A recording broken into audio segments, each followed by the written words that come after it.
Hello and welcome to the Josh Henderson Show. I am Ben Weinrib. And I'm Allison Mast. And as always, we've got a great show ahead of you. We're going to recap the last about a week and a half of the basketball season. That Vanderbilt's had gone off to a sort of rough start. We're going to go over to last night's game in Kentucky, which came right down to the end. And then we're going to show off our new favorite segment, the Vanderbilt Star of the Week. And then fire up our new favorite segment, the What If Machine. And then we're going to close up the show with talking about baseball. It's almost baseball season before moving on to track and field. And then our favorite recurring segment, the Tweet of the Week.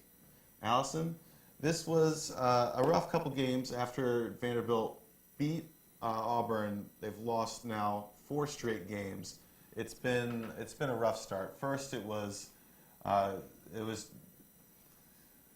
just a tough stretch. There was Georgia, Mississippi State, couldn't handle either of those, and it's been tough.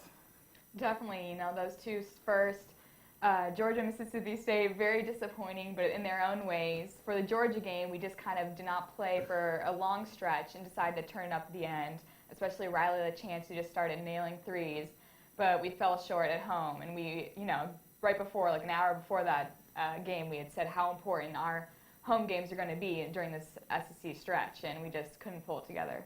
Yeah, the team really had a lot of trouble with the press defense, and you could see that with the young team. Their inexperience could not bring the ball up at all, and that really gave them a lot of problems. And one thing we've also seen is Damian Jones has been continually double-teamed when now we're playing tougher SEC teams. He's had a little bit of trouble adjusting to that, and which means we've seen a lot more kicking it out and a lot more shooting, which at times has been good and at times not so good. Sadly, we don't have anymore. We don't have these 40% three-point shooters. Wade Baldwin's now shooting 31%. Luke Cornett, after the 0 for 5 effort in Kentucky, is down to 37%. But still some good stuff there from Fisher Davis and LaChance. Definitely. Mississippi State, very different game. We led for most of it, and then in the second half just totally went cold and started fouling. Damian Jones got frustrated, and Mississippi State, not a great team, was winless in conference play before that. So definitely another disappointing one. Mississippi State had a 16-game SEC regular season loss streak, so not good to be the ones to end that. Yeah, obviously all road games are going to be tough in the SEC, but Mississippi State is a game you just have to win, especially since at the start of the SEC play and after the Auburn game, we thought this is a team that could edge its way into the NIT, and if they do well in the SEC tournament, more could happen. But if they can't handle a small Mississippi State team, this team's in trouble. Now, that sort of changed last night when Vanderbilt went to play Kentucky, and that was actually a really, really, really big game for them. Of course, they came down. They were down just 4 points with about 3 minutes left. Couldn't quite pull it off at the end, but an impressive effort considering they were over 20-point underdogs in that game. Yeah, we do tend to play to Kentucky's level every year, surprisingly, even when they are the #1 team in the country. And although we lost, definitely some positives we can take away from that. Matthew Fisher Davis and Riley LaChance combined to make 7 3-pointers, which definitely helped keep us in the game. Once again, Damian Jones got a little frustrated. He has not been shooting well from the charity stripe, which is not a good sign considering that was a major problem that plagued our team last season. Yeah. Now, Damian was definitely frustrated at times. He was actually someone who impressed me almost more than either of those shooters who were just incredible, combined 7 of 11, like you said, from 3. But he handled himself pretty well on both ends of the floor against a team that felt like just a forest of 7-footers. You foul one, and then a new one comes in. But he had 3 blocks in the game, put up a couple great post moves, and didn't get really into any foul trouble at all. So that was good for him. Unfortunately, Luke Cornett, 0 for 6 from the field, 0 for 5 from 3, and no rebounds. He was just a non-factor in the game. But it led way for Josh Henderson, who had an incredible reverse layup, a nice post move on a hook shot. Boy, it's nice to see him back on the floor. Yeah, he was definitely feeling it. It was Josh Henderson's night for sure. Yeah. So there were some pluses, some minuses. We got 20 less free throws, which had a lot to do with us shooting a lot of 3-pointers and them almost just exclusively shooting in the paint with only 6 3-pointers attempted all game. But it's tough to win on the road when you're surrendering so many extra field goals and you're not shooting particularly well at them anyways. And Calipari has how many losses at home in his career? They're like 4 or something. pretty hard, pretty tough environment. Yeah, we've got to play at Rupp and at Arkansas. They're about the two toughest places in the SEC to play anywhere. But the team is now, I believe, 7-18 against number one teams in the nation, but 0-8 at Rupp. So, they do pretty well when they're not playing at Kentucky. They almost took down Florida last year. But it's nice to see this young team compete. All right, now we're going to send it over to our new favorite segment, Vanderbilt Star of the Week. Sam?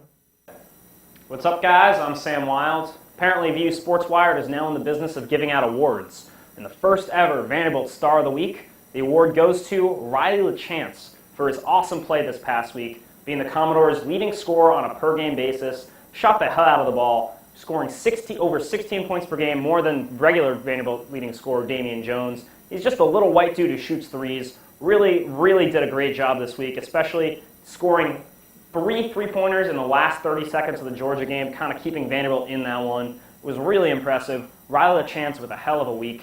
He scored 21 in that Georgia game, scored 16 last night against Kentucky. Riley LaChance was really the reason Vanderbilt was in that game. He's really just kind of that X factor on this team, kind of like John Jenkins was a few years ago. What he was able to do last night, you heard John Calipari, if you were watching that game, call him the most dangerous shooter on the floor, including his own team. To hear that great of a coach talk about Riley LaChance in that way, really special, really cool. The first ever Vanderbilt Star of the Week goes to Riley LaChance. Back to you guys. All right, thank you, Sam. Now behind the guest, the long-awaited return of Amanda Marco Tullio. And here we have our favorite news segment, the What If Machine. What if Kendron Johnson was still on the Commodores basketball team? Ben?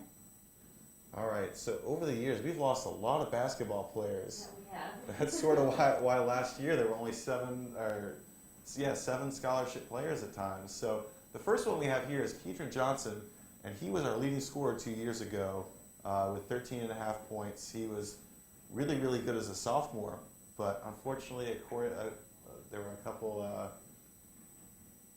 little charges against him. Mishaps. Yeah, kicked off the team, wasn't allowed back on the team this past summer, now playing for Memphis. But it's okay, because after the breakup, he's put on a couple pounds. He's about 20 pounds overweight. But assuming he was in nice playing shape, this is a guy who would be a really good guy to have in the backcourt because they have no veteran presence. So I think he'd probably sneak him in ahead of Wade Baldwin. He's a little better version of Wade Baldwin. One of our producers, Max, is not a big Wade Baldwin fan over here, but he would be probably the second scoring option, or second or third, depending on Riley in this case. No, I'm going to have to defend Wade Baldwin on this one, I think. His mom's actually really nice. Oh, he's from Jersey. Rep in Jersey, yes. Great people. So, I don't know where the hatred comes from. So maybe I wouldn't put him above Wade Baldwin, because I just got to defend him a little bit if everyone else is taking him. Well, that was interesting. I think I'm going to have to give this one to Ben, though. He had a good point. It is called the What If Machine. And if Kendron Johnson was in shape, he'd be great for the Commodores. Okay, so next up is Dejon Parker. Guys, what do you have to say? All right, so Dejon has also run into a couple little incidents. He got suspended earlier 2 years ago, the first 8 games of the season, and what would have been his senior year this year was not brought back to the team. He's playing, I think, Illinois State. It's some tiny school that I'm sure he's not happy about. But he was touted as a really good shooter and a really good defender. Never was quite there as a shooter, but I think he sort of steps into the small forward role that Jeff Roberson's in right now. Not quite the defender Roberson is, but a much better shooter and brings that veteran presence that they need. Yeah, I agree with that. I think had we had Dejon Parker this season, he really would have been a good leader for us. I mean, he was coming in, one of the few seniors returning, and he played a lot last year. So would have been nice to have him. Probably would have had him in over Roberson.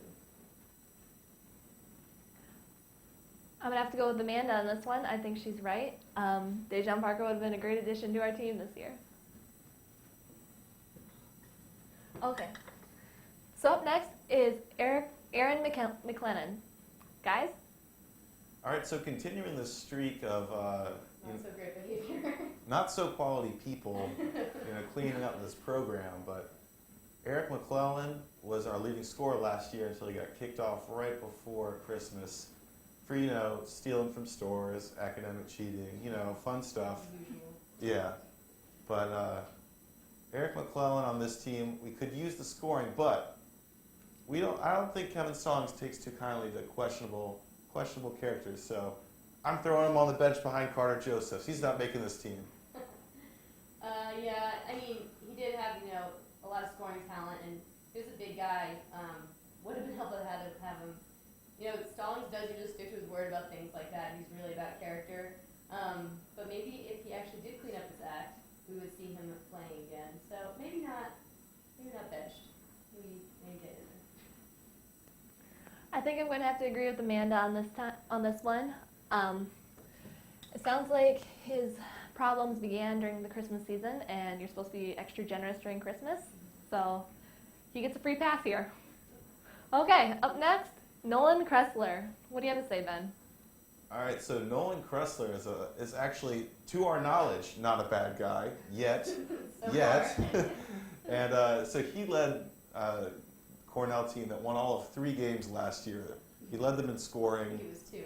Oh well, I gave him a 50% or 100, whatever, a nice little edge there. But he was a solid shooter. He was like a 38% shooter from 3. Put up a lot of shots because he was all they had.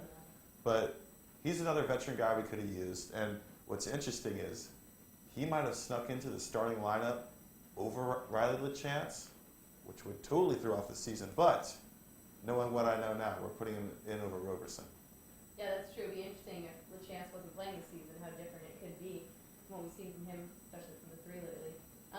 But yeah, hopefully Nolan Kressler, when he comes in, he could be, positive energy that we see. I mean, it's going to be interesting to see how he compares playing in the SEC versus playing with Cornell. But I would like to think that he's still going to be just as hot from the 3 and scoring a lot. So put him in. I'm going to agree with Ben here. I think that Nolan Kressler will be an excellent addition to our lineup. Okay, our final player, Kevin Bright. All right, so Kevin Bright has a special place in my heart. He is one of the member of the class of 2016 that is now all gone, minus Carter Josephs, who now has a scholarship, but he was one of 3 scholarship players who transferred immediately after their freshman year. Kevin was a very good defender. He shot very well from 3 too, and I would put him in over Jeff Roberson at the 3. And the interesting thing about this is Jeff Roberson reminds a lot of people of a young Jeffrey Taylor, but the original young Jeffrey Taylor was Kevin Bright. They're both European. They both look pretty similar. They've got similar games, although Kevin was a much better shooter as a freshman. So we're putting in the original Kevin Bright over the original Jeff Taylor over the new Jeff Taylor. I will have to agree with you, Ben. We have to represent the class of 2016, I think. We don't have much representation going on, so it would be nice to see Kevin Bright in there. I think he would have more of an impact than Roberson if we still had him around, but unfortunately we don't. All right, well, I think this might be a first, but I agree with both Amanda and Ben on this one. It's a tie. I think the only way to break this now is rock, paper, scissors, shoot. Well, we got to go 2 out of 3. That's the only thing. It's only fair. All right, ready? Rock, paper, scissors, shoot. Rock, paper, scissors, shoot. Rock, paper, scissors, shoot. Rock, paper, scissors, shoot. What? Rock, paper, scissors, shoot. That was Rock, paper, impossible. scissors. No, I think it's a tie. I think it's a tie. It's got to be a tie. There's no other way to. All right, we most definitely did not rehearse this 30 straight times beforehand. Definitely did not walk all the way from Kassam over here practicing this 30 times. Did not happen. It's a long walk. Anyways, in other news, Vandy baseball not going to have too many ties this year because they're going to have a whole lot of wins. They are number 1 in the nation according to Collegiate Baseball, Perfect Game, and D1 Baseball. And this is a big deal because this has never happened to Vandy before, being number 1. Of course, they were number 3 last year, but this is just a whole new level. Yeah, this is really exciting. As you said, this is the first time ever we've been ranked number 1 coming to the season. I just hope more than anything it gets them pumped, gets the students pumped. I would love to see more students at the games this year. I think there will be after the championship, but yeah, unanimous across the board, number 1. We do have a lot of great players returning, so Yeah. It's really exciting. I think that the one thing that could really get Vandy students to come back to I ruined it, get them to go to the baseball games is to start tailgating the baseball games. But they've, as you said, so much talent returning. 2 of the 3 weekend starters, Carson Fulmer, Walker Buehler, who are both All-Americans, are coming back. All-Americans on offense, Dansby Swanson and Brian Reynolds, along with all sorts of other guys, Xander Wheel, Rhett Wiseman, and another great freshman class. So there's just a lot to be excited about here. Definitely. I don't know if you saw this. Perfect Game also named Bueller, Fulmer, and Swanson and Reynolds, I think, to the preseason All-American teams. So that's something that's positive as well. All those guys returning, as well as the other guys you said. Got some our 2 starting pitchers returning in Fulmer and Ferguson. So it should be another good season. Yes. I'm excited. Yeah, basically the only people who aren't returning are Tyler Beatty, who, although he's probably the most talented of the pitchers, had the worst season. So that they can replace him with Tyler Ferguson, who's just yet another guy who's tall and throws 95. They're going to be missing Xavier Turner for at least half a season, although they've got College World Series hero Tyler Campbell who'll be there, and freshman Will Toffee. They're going to be missing Johnny Norwood. How can you forget about Johnny? And throwback to last year. But they've got all sorts of bats to back them up. They've got an incredibly fast freshman, Jaron Kendall. They've got Will Coleman, everyone's favorite, Nolan Rogers. So there'll be plenty to be excited about here. Definitely. I think we're all looking forward to it. Definitely. And another team that's doing really well is actually the track and field team this past weekend at their home indoor meet. Doing some big things. They won the 3,000 meter, the mile, the 4x4. Courtney Clayton with a 4:53 in the mile. That's Damn. yeah. What's your fastest mile time? I don't want to talk about it. One. Well, did More you? of an 800. Yeah. Well, see, I was a baseball player, so we never ran. But my fastest mile was senior year PE. I tried to push myself Oh boy. and like sprint the entire way. Ooh. I ran like a 6:08 and then collapsed on the ground and couldn't move for 10 minutes. Hey, not bad. 6:08. I mean, might have screwed you over for the rest of the week, but. Yeah, I'm alive. It's okay. That's why I write sports and I don't run anymore. Actually, speaking of high school, my high school rival Jen Adobe did very well this weekend. All right. She placed second in the 400 with a time of a lot faster than she used to beat me at, 54 seconds.